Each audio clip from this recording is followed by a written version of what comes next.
When you think about serfdom, you picture medieval peasants bound to land by law, unable to leave, unable to own, trapped by a feudal master.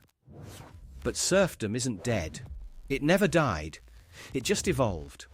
The master changed his name from lord to creditor, from king to bank, but the chains remain exactly the same. Debt is the new serfdom, and it's more powerful than any legal document ever was, because people believe they're free while they work themselves to death to pay it. The brilliance of modern serfdom is that nobody forces you. You volunteer, you sign the papers, you take the loan, and then you spend the next 20, 30 or 40 years of your life working to pay it back, watching your labour disappear into interest payments to people you'll never meet, for a system that was designed to trap you before you even understood what was happening. The difference between a serf in 1300 and a worker in 2024 is exactly this. The medieval serf knew he was trapped. The modern worker thinks he's making choices. That might be the cruelest innovation in the history of control. Let's go back to where this system first appeared, because debt bondage is far older than we think, and the patterns that trap us today were perfected centuries ago. In colonial India, the British discovered something brilliant. They couldn't simply enslave Indians the way they had enslaved Africans, because India was too populated and too far away. But they could use debt. The system was simple. Indian farmers borrowed money for seeds, tools, or emergencies. They borrowed from local moneylenders at interest rates that guaranteed they could never repay the principal. The debt passed from parent to child, from generation to generation. Farmers worked their entire lives, producing crops that went directly to paying interest, never touching the actual debt. They were legally free to leave, to start new lives, to move anywhere they wanted. But their debt followed them like a ghost. If they tried to escape, the moneylender would pursue them through courts or send debt collectors. Families were destroyed. Children inherited not just their parents' land, but their parents' debts. Boys and girls were born into financial servitude before they could even speak. The remarkable thing is that the colonizers barely had to use force. Debt did the work for them. A single moneylender with a ledger was more powerful than a soldier with a gun. The serf of old had to be guarded. The debt-bound farmer only had to be terrified. And terror, once established, becomes self-sustaining. By the 20th century, millions of Indians existed in what was technically called debt peonage. They owned nothing, controlled nothing, but remained tied to their obligation through the invisible chains of compounding interest. When independence came in 1947 and the legal apparatus of colonialism was dismantled, the debt structure survived. It just wore a different uniform. The same system took root in the American South, though it arrived wearing a new name. After the Civil War, the sharecropping system emerged as slavery's successor. Formerly enslaved people and poor whites were offered a chance to farm land they didn't own in exchange for a share of the crop. In theory, they would split the harvest with the landowner and become independent. In practice, it became another machine for extracting labour without giving freedom. The landowner provided seeds, tools, and a line of credit at the plantation store, where a pound of flour might cost 10 times what it cost in town, and enslaved people weren't allowed in town. Debt accumulated instantly. By harvest time, after paying for supplies and rent on the land, a worker who had laboured all year in the fields discovered he owed money to the plantation. He would carry that debt into the next year, the next decade, the rest of his life. Children grew up inside this debt, their futures mortgaged before they were born. The sharecropper couldn't leave because he owed money. He couldn't move because other plantations knew he was in debt. He couldn't complain because debt gave the landowner legal authority over his life. Sheriffs enforced debt collection, courts upheld it. The entire apparatus of law, which supposedly abolished slavery, bent itself into new shapes to serve the same purpose, keeping black workers trapped in a system of perpetual labour. What's staggering is how efficient this system was. It extracted more labour with less resistance than explicit slavery ever had, because people could convince themselves it was just business, just contracts, just debts owed fairly. The person in the chain wasn't a monster. He was just a banker enforcing a loan. Fast forward a century, and the mechanism hasn't changed, only the scale. Today, the average American starts adult life with student debt, not some Americans. Average. The debt isn't a tragedy. It's expected, normal, built into the system. A teenager is told that the only path to prosperity is college. College costs a fortune. Nobody has that fortune.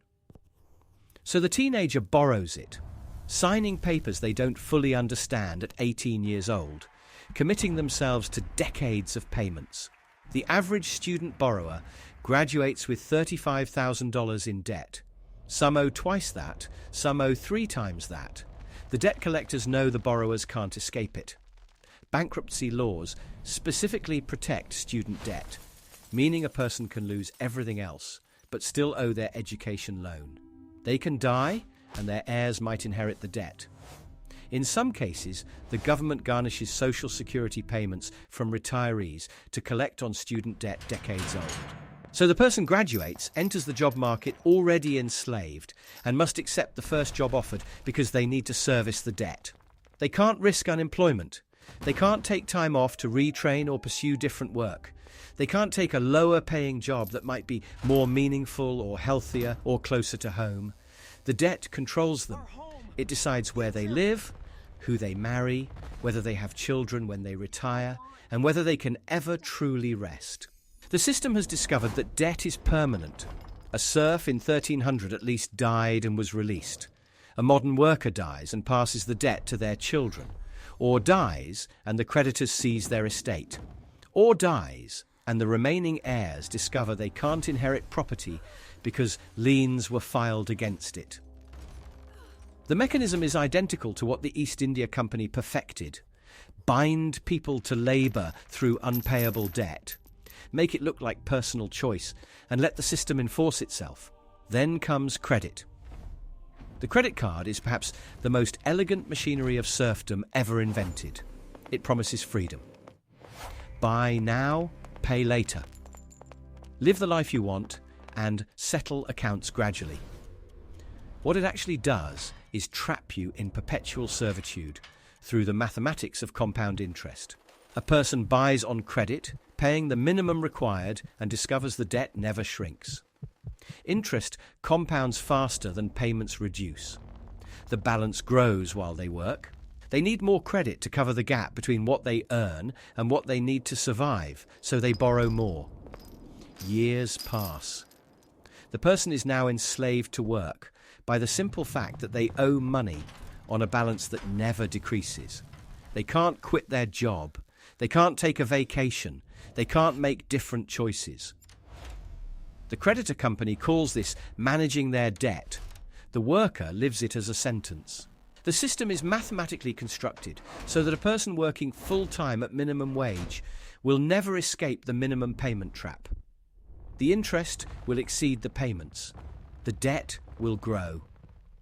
The only escape is earning more, which requires more education, more specialised skills, more debt, and more years of servitude.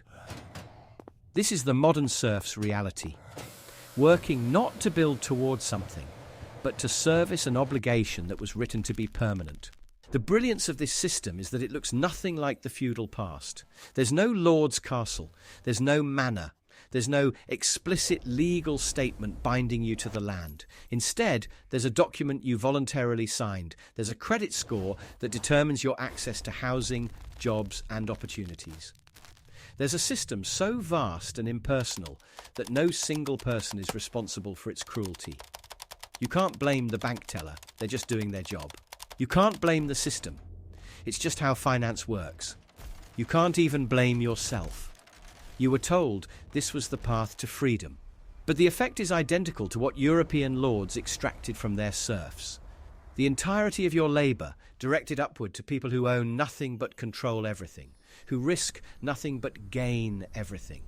who build their fortunes on the certainty that you will work your entire life and die, having paid interest but never cleared principal. The serf of 1300 worked on land. The serf of 2024 works at jobs, wherever, whenever, whatever the market demands, because debt follows you like a shadow. The serf of 1300 could at least dream of death as an escape. The serf of 2024 discovers their children inherit their fate. This is how systems become invisible. They become normal. We accept debt as inevitable, as natural, as something that happens to everyone, so no one questions whether it should happen at all.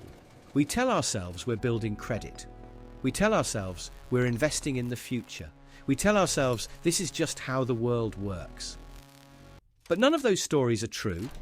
This system was built deliberately by people who understood exactly what they were creating. A mechanism to extract a lifetime of labour from billions of people without using force, without the mess of legal slavery, without the resistance that overt oppression generates. They succeeded. And now, debt isn't just a tool of control. It's become the foundation that everyone's life is built on. You can't escape it because you can't exist without it.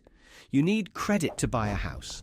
You need a house to have an address for a job. You need a job to pay the credit. You need to keep paying to avoid financial destruction. You're trapped not by chains, but by mathematics.